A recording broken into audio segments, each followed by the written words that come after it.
नमस्कार. या विशेष पॉडकास्टमध्ये आपलं स्वागत आहे. आपल्याबरोबर निलू दामले सर आहेत, जे आंतरराष्ट्रीय ख्यातीचे पत्रकार आहेत. सर नमस्कार. स्वागत आहे आपलं या विशेष मुलाखतीमध्ये.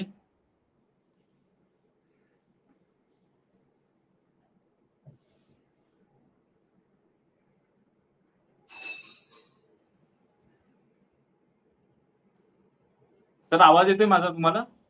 हो, येतोय.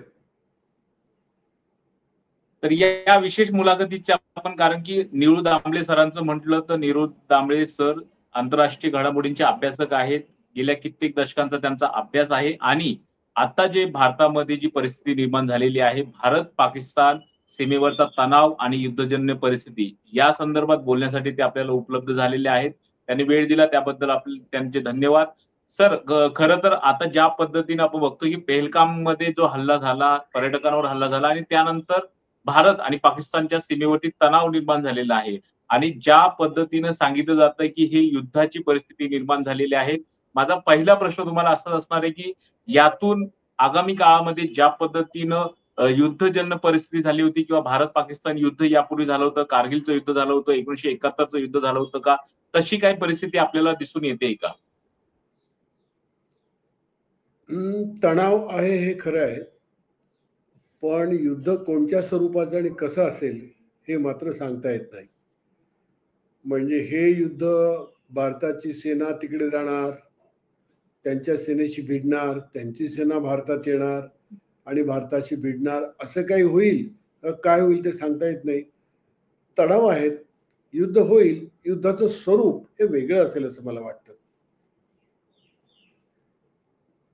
पण सर तुम्ही आतापर्यंत जवळपास आंतरराष्ट्रीय दर्जाची किंवा आंतरराष्ट्रीय युद्ध बघितलेली असतील किंवा आपलं कारगिलचं युद्ध बघितलेलं असेल. ज्या पद्धतीचा आत्ताची परिस्थिती आहे कारण की पेहलगाम हल्ल्यानंतर भारताने तिथले दहशतवादी जे तळ आहेत ते उद्ध्वस्त केले आणि यामध्ये सर्वात महत्त्वाची बाब आहे की आता एकूणच कारण की पूर्ण ग्लोबलायझेशन युगानंतर आता परिस्थिती पूर्ण बदललेली दिसते. तर अशा पार्श्वभूमीवरती ज्या पद्धतीनं बातम्या सांगितल्या जातात कारण की माध्यमं ज्या बातम्या दाखवतात की या ठिकाणी हल्ला झाला किंवा त्या ठिकाणी हल्ला झाला आणि आता ड्रोन हल्ले सुद्धा होताना दिसतायत. अशा परिस्थितीमध्ये काय काळजी घ्यायला हवी? कारण की ब्लॅकआउट केलं जातंय. जवळपास जे बॉर्डरची जे 16 एअरपोर्ट्स आहेत ते बंद करण्यात आलेले आहेत. तर कशा पद्धतीने ही काळजी घेतली पाहिजे? कारण की मुंबईसारखं शहर सुद्धा अतिशय संवेदनशील आहे. काळजी घेतली पाहिजे म्हणजे समजा मिसाईल पडलं तर आपण काय करणार? जर मिसाईल पडलं तर लागणारी आग, त्याचे शार्पनेस उडतात, त्याच्यामुळे माणसं जखमी होतात, मरतात आणि मग त्यांना पटापट हॉस्पिटलमध्ये पोचवायची व्यवस्था हे या सगळ्या गोष्टी आपल्याकडे पाहिजेत. आता त्या आहेत का हे आपण तपासून पाहायला पाहिजे. मुंबईमध्ये आहेत का? मुंबईमध्ये किती हॉस्पिटलांमध्ये पटापट तुम्ही पोहोचू शकता? तेव्हा मला वाटतं की एक तर असं इन्फ्रास्ट्रक्चर असायला पाहिजे. दुसरा एक भाग असा असतो की समजा हल्ला झाला तर हल्ल्याच्या वेळी माणसाने कुठे जावं? आता ज्या देशांना अशा हल्ल्याची सवय आहे अशा देशांमध्ये सुरक्षित घरं असतात, बंकर्स असतात, सुरक्षित जागा तयार केलेल्या असतात. अशा कुठे झाल्यात का तयार? माल तर काय कुठे झाल्याचं दिसत नाही. नंबर 3 अशा वेळी माणसाने कसं वागावं? गर्दी करू नये. काय ज्या हजार गोष्टी आहेत ज्याची भारताला मुळात सवयच नाही. 71 साली एकदा थोडं फार बारीकसं काहीतरी झालं होतं. पण ह्या पलीकडे भारताला याची सवय नाही. अशा युद्धाची सवय भारताला फक्त पंजाबला आहे. पंजाबच्या सरहद्दीवर जुन्या युद्धाच्या त्यांच्या आठवणी आहेत. तर मला वाटतं की तयारी काय करायची काय नाही हे मला काही खरं म्हणजे कळत नाही. आणि अशा युद्धाची तयारी करायची असेल तर कित्येक महिने आधीपासून तयारी करावी लागते. आता ती आपल्याकडे झाली आहे असं मला काही दिसत नाही. त्यामुळे युद्धाच्या तयारी म्हणजे काय तयार राहणे आणि काय येईल ते सोसणे. या पलीकडे भारतीय माणसाच्या हातात काय आहे? कोणतं इन्फ्रास्ट्रक्चर भारतामध्ये तयार आहे? मला ते तर काही दिसत नाही. सर खरं तर जगाचं राजकारण हे अमेरिकेच्या भोवती सातत्यानं फिरत असतं आणि आता अमेरिकेची भूमिका आणि चीनची भूमिका ज्या पद्धतीनं वेगवेगळी आहे. अमेरिका थोडंसं भारताबरोबर असल्याचं दिसून येतंय, तर चीन पाकिस्तानच्या बाजूने झुकलेला आहे. तर अशा परिस्थितीमध्ये अमेरिका काही यामध्ये मध्यस्थाची भूमिका करू शकतो का? आत्ताच्या परिस्थितीमध्ये एक तर सांगता येत नाही. याचं कारण अमेरिकेची भूमिका म्हणजे ट्रम्प यांची भूमिका. आणि ट्रम्प हा माणूस अत्यंत अनप्रिडिक्टेबल आहे. तो काय करेल काही सांगता येत नाही. तो उठून आणि सांगेल, "मारा तुम्ही खड्ड्यात जा, तुम्हाला काय हवं ते करा," असंही तो म्हणेल. तेव्हा अमेरिकेची भूमिका मला मला इथे काय असेल हे आता मुळात कळत नाही. कारण अजूनपर्यंत ते बोलत नाहीयेत त्यांच्या. आणि दुसरी पंचायत अशी आहे, की अमेरिकेचं स्टेट डिपार्टमेंट, डिफेन्स डिपार्टमेंट यातले कोणाला बोलायला काही अधिकारच नाही. फक्त मार्को हं. रुबियो बोलेल किंवा ट्रम्प बोलेल ते. त्यामुळे तुमच्या प्रश्नाचं खरं उत्तर आहे, की काही सांगता येत नाही.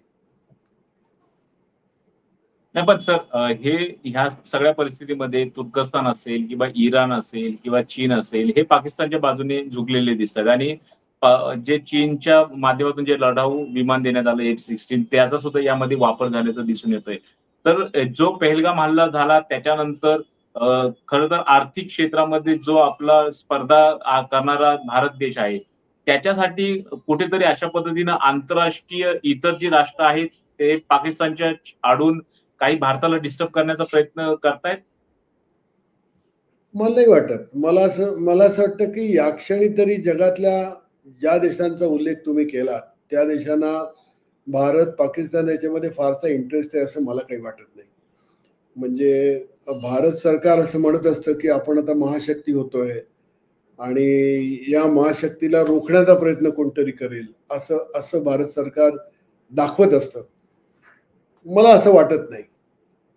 म्हणजे भारताची बाजारपेठ लोकांना हवी असते. परंतु ही बाजारपेठ काय इराणला आणि तुर्कस्तानला वगैरे नको आहे. भारताच्या बाजारपेठेचा प्रश्न आहे तो फक्त अमेरिका आणि चीन पुरता आहे. तर बाकीचे देश हे काठावरचे आहेत. आणि आज तरी मला असं वाटतं, की त्यांची कोणची निर्णायक भूमिका या बाबतीमध्ये आहे असं मला वाटत नाही. बहुधा माझी अशी कल्पना आहे, की ते तुम्ही खेळा काय करायचं ते करा असं म्हणून काही काळ सोडतील. नुसती पत्रकं काढत राहतील, प्रेस कॉन्फरन्सेस घेतील. या पलीकडे काय करतील असं मला या क्षणी तरी दिसत नाही. पण सर गेल्या काही दिवसांपासून ज्या पद्धतीनं खरं तर भारतीय वृत्तवाहिन्या ज्या बातम्या देत आहेत कारण की काही ठिकाणी इस्लामाबादवरती सैन्य चलून गेलं किंवा कराचीवरती INS विक्रांतने हल्ला केला. अशा पद्धतीचे ते वार्तांकन सुरू आहे. त्यामुळे एक चलबिचल आहे लोकांच्या मनामध्ये खरं काय परिस्थिती आहे. तर कशा पद्धतीचं साधारण या तुम्ही सर्व आता इतक्या आंतरराष्ट्रीय घडामोडींचे वेगवेगळे युद्धजन्य परिस्थिती सुद्धा बघितलेली असेल. त्या पार्श्वभूमीवर तुम्ही काय सांगू शकता याबद्दल? एक तर तुम्ही वाहिन्यांचा उल्लेख केलात. भारतातल्या माध्यमांचा उल्लेख केलात. भारतातल्या माध्यमातून ज्या बातम्या येतायत त्या विश्वास ठेवण्याच्या लायक नाहीत. हे लोकं बातम्या रंगवतायत. यांच्या हाती प्रत्यक्षात माहिती काही नाही. भारतातली मला माहिती नाही आता NDTV वगैरे एखाद 2 लोकं सोडले, तर मुळामध्ये भारतातल्या वाहिन्यांची माणसं कुठेही युद्धावर जात नाहीत. हे आपल्या ऑफिसमध्ये बसतात आणि ऑफिसमध्ये रंगवारंगवी करतात. BBC वगैरे लोकांची माणसं तिथे फिरत असतात. त्यांचे ब्युरो आहेत आणि ते अनेक वर्षापासून ब्युरो काम करतात. त्यांच्या हातात सगळे बॅकग्राऊंडर असतात. त्यांनी सगळी आधी माहिती गोळा करून ठेवलेली असते. भारतातली वृत्तपत्र आणि एखाद 2 वृत्तपत्र सोडली तर वाहिन्यांच्या हातामध्ये काही नाही. बडबड, बडबड, बडबड सोडून हे कोणी करत नाहीत. हे सगळे लोकं अत्यंत अर्धवट आणि उथळ लोकं आहेत. त्यामुळे यांच्या बातम्यांवरून मी काही माझा काही विश्वास नाही, काही नाही. भारत सरकार जे सांगेल त्याच्यावर आपण विश्वास ठेवूया. परंतु भारत सरकार सुद्धा खूप माहिती झाकून ठेवतं असं लक्षात आलंय माझ्या. आणि ते स्वाभाविक आहे. कुठलंही सरकार आपलं नुकसान झालेलं कबूल करायला तयार होणार नाही. पाकिस्तानही तयार होणार नाही. तेव्हा मला आज या क्षणीला असं दिसतंय, की आपल्याला ज्याच्यावर विश्वास ठेवावं अशी माहिती आज आपल्याला मिळत नाही. त्यामुळे भारतातल्या लोकांचं काय मत आहे, काय नाही कळायला काय मला मार्ग दिसत नाही. गोंधळ असेल, परंतु काही खरं नाही. सगळ्यात काय म्हणूया त्याला सगळे भक्तगण चारी बाजूला पसरले तसे दिसतायत आणि भारतीय माध्यम आणि सत्य यांचा संबंध तर तुटून बरीच वर्ष झाली आता. भारतीय माध्यमांचा सत्याशी काही संबंध नाही. त्यामुळे काय काय बोलणार आपण? नाही पण सर आता एकदम परिस्थिती अशी निर्माण झाली, की पहिल्यांदाच खरं तर नवी पिढी कारण की जे डिजिटलायझेशन झालं त्यानंतर अशा पद्धतीने इतका सीमेवरचा तणाव यापूर्वी झालेला आहे. कारण की एक आपला पायलट ज्यावेळेस त्या ठिकाणी अडकला होता त्यावेळेस अमेरिकेच्या सांगण्यानुसार नंतर त्या पायलटला सोडण्यात आलं. पण आता जी परिस्थिती झाली डिजिटल युग आलेलं आहे आणि लोकांमध्ये सुद्धा बॉल टू बॉल कॉमेंट्री सारखं अशा पद्धतीनं चलबिचल आहे या युद्धाच्या परिस्थितीबद्दल. तर तुम्ही हे जो हा तणाव आहे, साधारण या तणावाच्या संदर्भात 2-3 दिवसापासून तर आपल्याला दिसतंय की कशा पद्धतीनं ड्रोन हल्ले असतील किंवा फायटर जेट एकमेकांच्या एअर स्पेसमध्ये ते प्रवेश करतात की याच्या संदर्भात माहिती नाही. पण आगामी किती दिवस साधारण हा तणाव जाऊ शकतो आणि यातून काही अजूनही शांततेच्या बाजूने जाऊ शकतो का? कारण की आपला देश तर सातत्यानं सांगत असतो की युद्ध नको, बुद्ध हवा. तर त्या पार्श्वभूमीवरती तुम्ही काय विश्लेषण कराल याचं? हे युद्ध नको, बुद्ध हवा वगैरे हे सगळे निवडणुकीतली भाषण आहेत. आणि आपल्या देशातली पॉलिटिकल एस्टॅब्लिशमेंट जी आहे, ही सुद्धा माध्यमांइतकीच उथळ आहे असं माझं म्हणणं आहे. त्यांच्या बाजूने तयारी नसते, काही नसतं.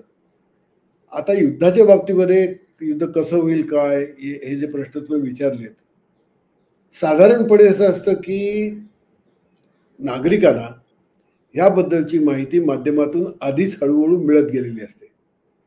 अगदी ह्यातलं नवीन काही नसतं. तुम्ही जर अमेरिकेतला किंवा इतर जगातल्या श्रीमंत देशांमध्ये जाऊन पाहिलं तर तिथे माध्यमातून ह्या सगळ्या गोष्टी आधी बऱ्याचशा आलेल्या असतात.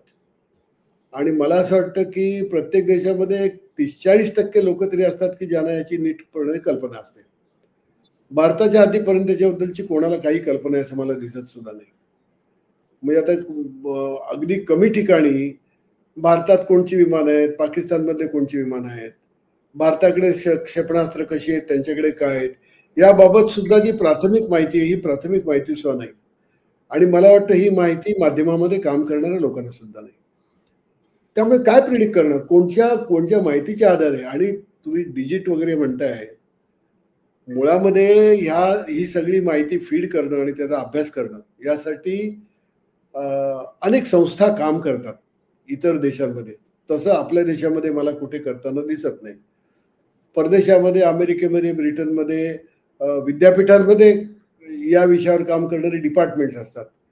त्यावरची अभ्यास करणारी माणसं येऊन आपल्याला माहिती देत असतात. भारतामध्ये भाषणं करणं सोडून काही फारसं काही होतं असं मला काही वाटतच नाही. म्हणजे आपल्या डिफेन्सची अवस्था काय आहे, हे नेमकं आपल्याला कधी कळतच नाही. आणि कळू का देत नाही? तर त्यांचं म्हणणं असं आहे की ती गुप्तता असते. तर गुप्तता कसली बोडक्याची? तुम्ही शस्त्र विकत घेतलीत की विकणारा काय ते लोकांना सांगत असतो. गुप्तता कसली आली? तेव्हा मी तुम्हाला सांगू का, माझी आज या क्षणी माझी पंचायत अशी आहे की आपल्या हातामध्ये क्रेडिबल इन्फॉर्मेशन यायला तयार नाही. भारत सरकार एकांगी माहिती समोर टाकतं, पाकिस्तान एकांगी माहिती समोर टाकतं. अशा वेळी काय 2-4 जी बाहेरची चॅनल्स आहेत त्यांच्याकडून मिळणाऱ्या माहितीवर आपल्याला हा आपला सगळा डोलारा रचावा लागतो. ही माहिती माझ्या हातातली अत्यंत तुटपुंजी आहे. नाही पण सर ट्रम्प ज्यावेळेस आले त्यानंतर टॅरिफ वॉर निर्माण झालं. त्यानंतर आता परत आपण बघतोय की आधीच आर्थिक आघाड्यांवरती कुठेतरी कमी जास्त होत असताना हे अशा पद्धतीनं तणाव याचा आर्थिक जी आपली ताळेबंद असेल किंवा आर्थिक जी गणितं असतील किंवा इकॉनॉमी म्हणून आपण बघतो भारताची देशाची इकॉनॉमी त्याच्यावरती कसा परिणाम होऊ शकतो या सर्व तणावाचा? परिणाम होणार. तणावाचा म्हणजे युद्धाचा सुद्धा परिणाम होणार. आज भारतातल्या लोकांना जे वेड लागलंय, जा, मारा, अमुक करा, तमुक करा. त्यांना याची कल्पना नाही की एक तोफेच्या गोळ्याची किंमत काय असते. एक क्षेपणास्त्र सोडलं तर त्याची किंमत किती लाख, किती करोड रुपये असते, ही भारतातल्या लोकांना कल्पना नाहीये. भारतातल्या लोकांना अजून सुद्धा रामायणातली युद्ध दिसतात धनुष्यबाणाने केलेली. युद्ध परवडणार नाही. माझ्या मते भारताची आर्थिक अवस्था जसं सरकार रंगवतो तितकी बरी आहे असं मला वाटत नाही. म्हणजे भारतातल्या काही मोजक्या लोकांचं भलं झालेलं आहे. हे मोजके लोक किती असतील? 5%, 10%, 15% असतील. बाकीची भारतातली 50% पेक्षा अधिक म्हणजे 60% पर्यंत जी माणसं आहेत की ज्यांची अवस्था चांगली आहे असं मला वाटत नाही. भारतातली बेकारीची अवस्था सुद्धा बेकार आहे. रोजगाराचे सुद्धा प्रॉब्लेम्स आहेत. हे सगळं भारतात असताना असं एका युद्ध होणं हे भारताला नक्कीच परवडणार नाही. त्यामुळे आपली अर्थव्यवस्था याच्यातून मार खाईल असं मला भीती वाटते. नाही पण सर बघितलं एकीकडे रशिया युक्रेनचा संघर्ष सुरू आहे. दुसरीकडे गाझा पट्टीवरती आणि पॅलेस्टाईन आणि इस्रायलचा संघर्ष सुरू आहे. अशा पार्श्वभूमीवरती जे तिसऱ्या महायुद्धाची जी चर्चा होती कारण की सातत्यानं ट्रम्प इकडनं धमकी देतात. युक्रेनचे पंतप्रधान किंवा प्रेसिडेंट आल्यानंतर त्या ठिकाणी वाद होतो. तर ह्या सगळ्या घडामोडींवरती तिसरं महायुद्धाच्या दृष्टीने किंवा पूर्ण जग जे आहे ते अशांततेच्या कडे जातंय तुम्हाला वाटतं असं? नाही, जग जग अशांत आहेच आहे. जग अशांत आहेच आहे. कारण मानवी समाजामध्ये अजून जेवढं शहाणपण यायला पाहिजे तेवढं आलेलं नाही. म्हणजे जी भारतातली अवस्था आहे, की जात, धर्म आणि फिरलेली डोकी याच्या आधारावर समाज चालतो अशी लोकांची समजूत आहे. तसं नसतं. तेव्हा जगामध्ये अशांतता आहे आणि जगामध्ये युद्धजन्य परिस्थिती आहे हे खरं आहे. आता तिसरं महायुद्ध होईल की नाही सांगता येत नाही. म्हणजे अशी काही तयारी कुठे होते अशातला भाग नाही. परंतु शेवटी असं आहे, डोकी फिरलेली माणसं असतात. ती केव्हा काय करता येईल सांगता येत नाही. आज आमच्या बाजूने ते आले, त्यांच्या बाजूने ते आले, असं जर केलं तर आपल्याला काय माहिती? या क्षणी तरी मला असं वाटतं, की जग तिसऱ्या महायुद्धापासून दूर राहायचा प्रयत्न करेल. कारण एका परीने ही सगळी लढाई जी आहे ही बाजाराची लढाई आहे. अमेरिकेला बाजार हवा आहे, चीनला बाजार हवा आहे आणि बाजार हवा आहे म्हटल्यानंतर माणसं हवीत की नाही तुमच्या वस्तू विकत घ्यायला. माणसं मारून टाकली तर तुमच्या वस्तू कोण विकत घेणार आहे? त्यामुळे हा एका परीने हुशारीने चाललेला खेळ असतो, की या युद्धाबिद्धाच्या भानगडीतून हळू बाजार आपल्या ताब्यात घ्यायचा आणि तेच चालू आहे. मोठं महायुद्ध होऊन विध्वंस होईल असं म्हणजे ठरवून महायुद्ध कोणी करेल असं मला या क्षणी वाटत नाही. नाही पण सर भारताच्या दृष्टीने पाकिस्तान नाहीये. पाकिस्तान ज्या पद्धतीनं आहे, त्यांची इकॉनॉमी ज्या पद्धतीने आहे, पाकिस्तानला गमावण्यासारखं काही नाहीये. तर गमावण्यासारखं जरी त्यांच्याकडून जरी काही गोष्टी झाल्या आणि आपण जरी त्यांना दहशतवादी तळ जरी त्यांची नष्ट करत असलो तरी सुद्धा गमावण्यासारखं भारतालाच आहे. तर एकूणच भारतीय सिस्टम म्हणून कारण की आता परिस्थिती तणावाची आहे, पण याचा जास्तीत जास्त लॉस किंवा जो तोटा आहे तो आपल्याला होईल असं वाटतं तुम्हाला? तोटा दोघांनाही होणार, त्यांना सुद्धा होणार. त्यांची अवस्था खालावलेली आहे आणि त्याचा फटका त्यांच्या अर्थव्यवस्थेला सुद्धा बसणार आणि भारतालाही बसणार.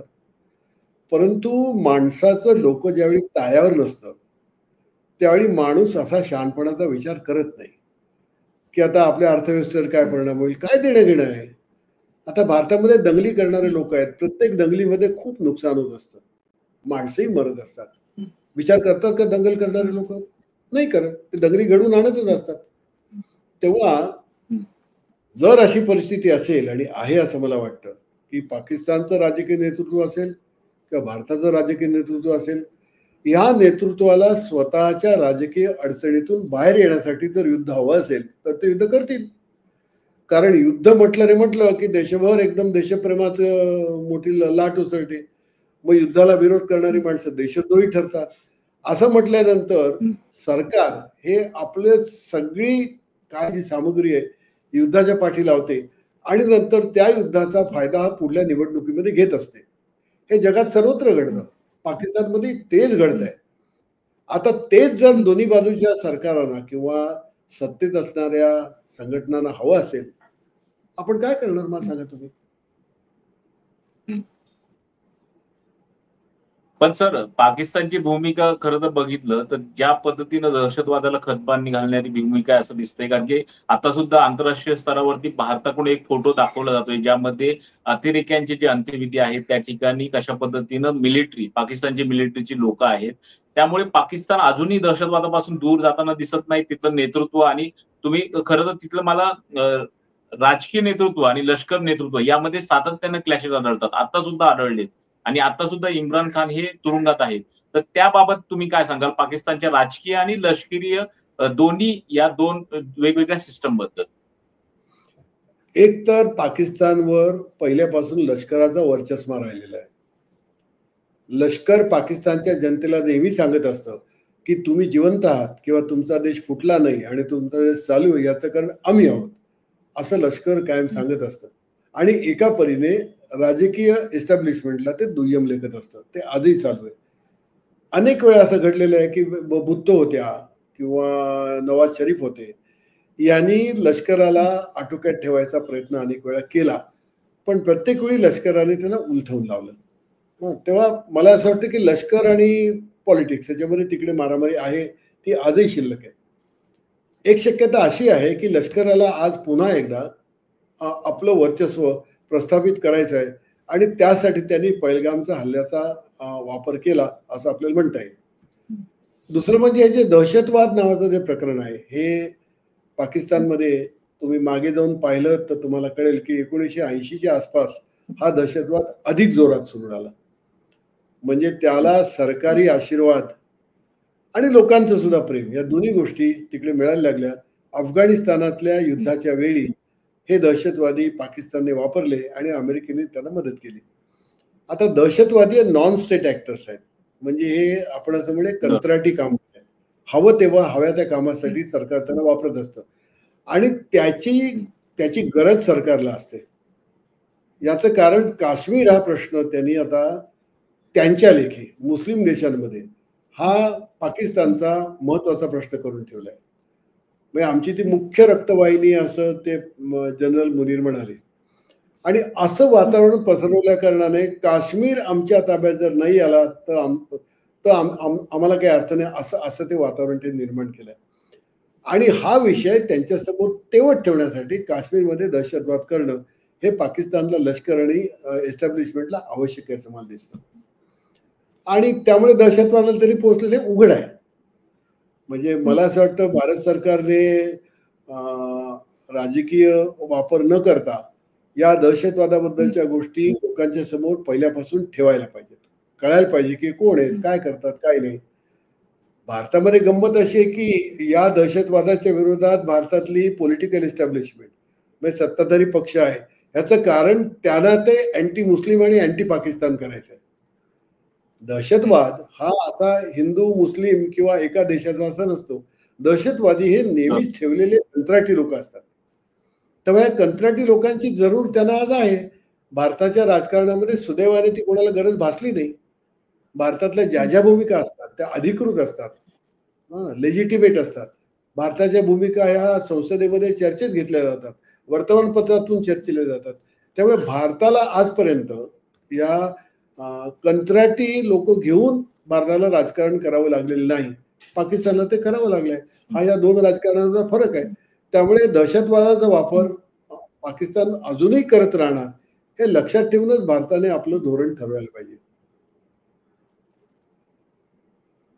पण यापूर्वीच्या सुद्धा काळामध्ये लष्कर जे आहे पाकिस्तानचं लष्कर या दहशतवादाच्या माध्यमातून कुठेतरी गैरवापर करते. त्यामुळे पाकिस्तानची ही अशी अवस्था आहे आणि त्यामुळे कुठे कधीही शांतता नसते, अशांततेचं वातावरण असतं.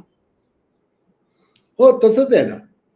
आणि तुम्ही इतिहासात जाऊन पहा ना, पाकिस्तानाच्या गेल्या 20 वर्षामध्ये काय झालं? अनेक वेळा हे दहशतवादी सरकारच्या विरोधात सुद्धा उलटलेले आहेत. पंजाबमधल्या एका लष्करी तळावर हल्ला केला दहशतवाद्यांनी आणि मारले सैनिक. तेव्हा दहशतवादी हे एका परीने भस्मासूर आहेत. ते कधी-कधी त्यांच्यावर सुद्धा उलटतात. आणि हे पाकिस्तानने स्वतः ओढवून घेतलेलं संकट आहे आणि त्याच्या बाहेर पाकिस्तान कसं येणार आहे माहित नाही. मला जर विचाराल तर मला असं वाटतं की त्यांचं दुखणं आहे, हे त्यांचं दुखणं आहे असं लक्षात ठेवा आणि आपण त्या दुखण्याचा संसर्ग आपल्याला होऊ नये एवढा प्रयत्न आपण करायचा आणि तो प्रयत्न आपण सजगपणे करायचा. पण संसर्ग होत असताना काश्मीर प्रश्न सातत्यानं आतापर्यंत चर्चेला गेलेला आहे. जवळपास 1960 पासून हा प्रश्न चालत आलेला आहे. आता सगळ्याच लोकांची किंवा काही जे गट आहेत त्यांची भूमिका आहे की पीओके जे पाकव्याप्त काश्मीर आहे ते सरकारनं ताब्यात घ्यावं. तर तो पाकिस्तान व्याप्त काश्मीरचा जो मुद्दा आहे, तुम्हाला वाटतं आगामी काळामध्ये अशा पद्धतीनं एवढं धाडस करू शकतील कुठलंही राजकीय नेतृत्व? नाही, नाही. हा प्रश्न नाही सुटणार. असं धाडस करून तो प्रश्न सुटणार नाहीये. मुळात काश्मीरमधल्या लोकांना काय वाटतं, हाही एक स्वतंत्र मुद्दा आहे. बहुतेक वेळा असा विचार होतो, की काश्मीरमधली माणसं ही आपल्या पिंजऱ्यातले पोपट आहेत, असं म्हणून भारतातली माणसं चालत असतात. असं नाही करून चालत. त्यांची जी काही भावना असेल, ती लेजिटिमेट असेल, इललेजिटिमेट असेल, चुकीची असेल, भावनात्मक असेल, जे काय असेल ते असेल. परंतु आपलं काश्मीरमधल्या एका मोठ्या सेक्शनला जे वाटतं, ते पाहूनच तुम्हाला पुढली पावलं टाकावी लागणार आहे. आणि हा प्रश्न किचकट आहे. इतिहासामध्ये त्याच्यामध्ये इतके लोचे झालेले आहेत. हा प्रश्न सहजासहजी सुटेल असं मला काही वाटत नाही. मला अनेक वेळा असं वाटतं, की जसं डॉक्टर लोकं करतात, की एखादं दुखणं झालं, एखादं काही गळू-बिळू काहीतरी झालं, की ते दुखणं मग ते तिथे ठेवतात आणि बाकीचं शरीर तुमचं हां. नीट चालेल याची व्यवस्था करतात. तेव्हा हं, काश्मीरचा प्रश्न आहे, हा काश्मीरचा प्रश्न न सुटणारा आहे. तो हं, नजीकच्या काळात आपल्याला सोडवता येणार नाही, कारण त्याच्यामध्ये अनेक गुंते आहेत. हे लक्षात ठेवून तो हं, तिथल्या पुरता मर्यादित ठेवावा. काश्मीरमधल्या हं, लोकांना सुखाने जगता येईल इतपत दहशतवादाने आटोक्यात ठेवावं आणि आपलं राज्य करत राहावं. हं, पाकिस्तानला काय हवं ते करेल. आणि ते आटोक्यात आणणं हं, इतकं कठीण आहे असं मला काही वाटत नाही. दहशतवादाचं जे संकट आहे, हे तुम्हाला आटोक्यात ठेवणं शक्य आहे. हं, म्हणजे ते फार हं, तीव्र होणार नाही, हे तुम्हाला शक्य आहे. हं, तुमची जर अंतर्गत इंटेलिजन्स तुमचा चांगला असेल, तर तुम्हाला ते सहज शक्य हो. आहे. भारतातल्या हं, व्यवस्थेत असलेल्या त्रुटीमुळे हे संकट थोडं जास्त होतंय असं वाटतं मला. हं. नाही पण आता काश्मीरला स्वर्ग म्हणून म्हटलं जातं, भारताचा स्वर्ग आहे अशा पद्धतीनं म्हटलं जातं.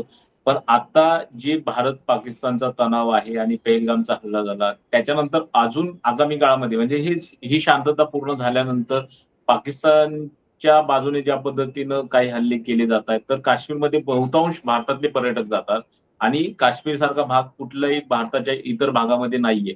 त्यामुळे त्याच्यावरती याचा सर्व परिणाम होऊ शकतो? होणारच ना, होणारच. असं वारंवार होत राहिलं तर काश्मीरची अर्थव्यवस्था कोसळणारच आहे. पण त्याच्याकडे भारत कसं पाहतो हाही एक मुद्दा आहे. हं, काश्मीरची अर्थव्यवस्था म्हणजे आपलीच अर्थव्यवस्था आहे. काश्मीरमधली माणसं ही शेवटी आपण जर असं मानलं, की तो भारताचा अविभाज्य भाग आहे, तर ते आपलेच आहेत असं मानून आपल्याला पुढे जायला पाहिजे.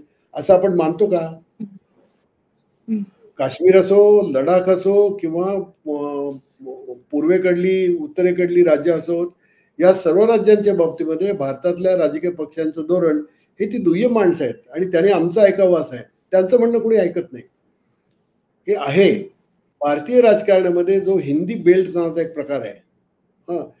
हं, त्यांना असं वाटतं, की त्यांचं राजकारण म्हणजे भारताचं राजकारण. म्हणून त्यांची भाषा ते जगावर हं, लादणार. त्यांचं राजकारण ते जगावर हं, लादणार. सर्व हं, सरहद्दीवरच्या राज्यांमध्ये सुद्धा लोकांच्यामध्ये त्यांची स्वतःची काही मतं आहेत. हे काही भारतातून फुटून बाहेर पडणारीच माणसं असतील असे भाग नाही. परंतु हे लोकं इतक्या दादागिरीने ह्या लोकांशी वागतात, त्यांना समजून घेत नाहीत आणि प्रत्येक ठिकाणी आर्मी घुसून त्यांची व्यवस्था लावायची असं नाही होणार. हे असं नाही हं, चालत जगामध्ये. आता हा हं, विचार याला आपण म्हणू की एक समजूतदार नेतृत्व आपल्याकडे असायला पाहिजे. दुर्दैवाने नाही. हं, त्याला आता आपण काय करणार? हं.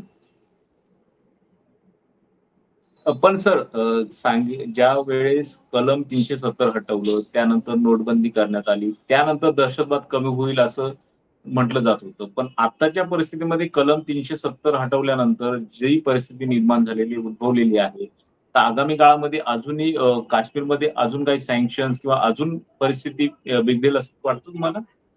अहो काय ह्याच्यापुढे आणखी काय करणार? काश्मीरमध्ये एवढ्या मोठ्या प्रमाणात सैन्य आणि पोलीस आहे. ह्याच्यापेक्षा अधिक काय करणार तुम्ही? काश्मीरमधल्या दर एका माणसाच्या बाजूला एक सैनिक देऊन उभा करणार आहात का तुम्ही? या परीक्षेच्या आधी काय? सगळे अधिकार तुमच्या हातामध्ये आहेत. जनतेच्या हातात काही अधिकार नाही. तिकडला राज्यपाल सांगेल तसं तिकडल्या विधानसभेला वागावं लागतं. केंद्र सरकारच्या पलीकडे हं, सरकारला जाता येत नाही. सगळं बजेट त्यांच्या हातात. अ, आपलं पर्यटन कोसळल्या कारणाने हातात पैसे नाहीत. आहे काय काश्मीरमध्ये? काश्मीर तर हं. 100% तुमच्या केंद्र सरकारच्या हातामध्ये आहे. तरीसुद्धा का होत नाही हे? तेव्हा मला असं हं. वाटतं, की थोडं अधिक समंजस आपल्याला व्हावं लागेल. ते नाहीये असं मला वाटतं. आणि सध्याचा सत्ताधारी पक्ष तर त्याला लायक आहे असं मला वाटतच नाही. हा अत्यंत दूषित दृष्टिकोन असणारा राजकीय पक्ष आहे, असं माझं म्हणणं आहे. सर एक शेवटचा प्रश्न विचारून आपण हे जे डिस्कशन आहे ते थांबवूयात. ज्या पद्धतीनं आता 3-4 दिवस झाले सातत्यानं तणाव आहे. फक्त हा तणाव भारत-पाकिस्तान सीमेवरच नाहीये. तर पूर्ण काश्मीरपासून कन्याकुमारीपर्यंत आहे. तिकडे नॉर्थ ईस्ट राज्यांपर्यंत आहे. बांगलादेश त्या बाजूला आहे. आणि पूर्ण हा तणाव निर्माण झाल्यानंतर प्रशासनाकडून वेगवेगळ्या सूचना दिल्या जात आहेत. मॉक ड्रिलचं सांगितलं जातंय. मुंबई सेन्सिटिव्ह आहे आणि अशा परिस्थितीमध्ये मुंबईत पोलिस तर सतर्क आहेच त्यात काही हे नाही. पण जी परिस्थिती आता निर्माण झालेली आहे ती निवळायला साधारण किती वेळ लागू शकतो? त्या संदर्भात सांगा. आणि लोकांनी अफवा खूप वेगवेगळ्या चालल्या जात आहेत. सांगितलं जातं इंधन तुटवडा निर्माण होऊ शकतो. सगळं सांगितलं जातंय. तर ही परिस्थिती निवळण्यासाठी काय करावं हे सांगा. हे बघा, तुम्ही सतत असं म्हणताय की असे तू हिमाचल, कन्याकुमारी पासून इकडून तिकडून तणाव तणाव कुठे आहेत? आम्ही रस्त्यावर फिरतो. मी सुद्धा 4 ठिकाणी जातो. महाराष्ट्रातल्या इतर ठिकाणून मला सुद्धा फोन येत असतात. मीही लोकांशी बोलत असतो. आपण सर्व बोलतो, कुठे तणाव? मी तुम्हाला सांगू, तणाव नाही. तणाव बारीकसा जर कुठे असेल, तर ती भीती असेल की जर युद्ध पेटलं आणि जर आपल्यावर जर बॉम्ब पडला, तोफगोळे पडले तर काय होईल? ही भीती आहे, तणाव नाही. माझी अशी कल्पना आहे की हा तणाव मुद्दाम झालाय असं दाखवतात आहे माध्यमांमधून. आणि कोणामध्ये तणाव आहे? भारतातली जनता आहे. भारतातल्या जनतेतला तणाव कोणाशी आहे? दुनियेला माहिती तणाव काय, कोणाशी भांडायचं आहे? भारतातल्या माणसामध्ये काय कोण काय पाकिस्तानी वगैरे असं आहे का? नाहीये. तणाव नाही. हा तणाव असल्यासारखं भासवण्याचा आटोकाट प्रयत्न माध्यमातून विशेषतः सोशल मीडियातून होत आहे. आणि हे आजचा सत्ताधारी पक्ष करतोय मुद्दाम. आणि ह्या तणावाला ते धार्मिक रूप देतात मुद्दाम. आणि धार्मिक रूप दिलं की मग लगेच सगळी गडबड सुरू होते. तर मला असं वाटतं तणाव नाही. लोकांना भीती आहे. युद्ध झालं तर अर्थातच बॉम्ब पडेल, नुकसान होईल. बरोबर आहे. या भीतीपासून लोकांना मुक्त व्हायला पाहिजे. तर तणाव नाही. तुम्ही मला विचाराल तर पहिली गोष्ट अशी आहे की काहीही युद्ध झालं तर युद्धाला आपण तोंड देऊ. पडला बॉम्ब तर जाऊ, लोकांना वाचवू, मदत करू. उद्या 4 पैसे लागले सरकारला लढण्यासाठी तर तेही देऊ, ते आपण करू. असं म्हणून माणसाने आपलं नॉर्मल वागलं पाहिजे. भारतामध्ये काहीही तणाव नाहीत या निदान ह्या युद्धाच्या संदर्भामध्ये असं मानलं पाहिजे. आणि असं मानून माणसाने अत्यंत नॉर्मली वागलं पाहिजे. त्याला जर माध्यमातून किंवा शेजारी येऊन जर काही खोट्या बातम्या सांगायला लागला तर त्याला सांगता आलं पाहिजे की हे बघ, तू आम्हाला नको सांगू बातमी, आम्ही बघून घेऊ, आम्हाला कळेल काय असेल ते. माझं तर लोकांना सांगणं असं आहे की तुम्ही पहिलं व्हॉट्सअप बंद करा. व्हॉट्सअप पाहणं बंद करा. महाराष्ट्रातली आणि भारतातली चॅनेल्स पाहणं बंद करा. हे बंद केलं तर मग तणावाचा जो आभास निर्माण होतो तोही दूर होईल आणि सगळ्या गोष्टी बरं होईल. हे बंद करा. हे या सगळ्या लोकांची नाटकं आहेत असं माझं म्हणणं आहे. धन्यवाद सर. आपण ज्या पद्धतीचं इतकं नेटकं आणि स्पष्ट असं विश्लेषण केलं त्याबद्दल. जी परिस्थिती आहे त्या संदर्भात खरं तर तुम्ही इतकं स्पष्टपणे बोललात. त्यामुळे कुठेतरी जी तणाव म्हणण्यापेक्षा भीती जी वाटते त्या भीतीच्या संदर्भात कशा पद्धतीनं प्रत्युत्तर द्यावं यातून काहीतरी विवेचन होऊ शकेल अशी माझी अपेक्षा आहे. धन्यवाद आमच्याशी चर्चा केल्याबद्दल. थँक्यू. नमस्कार.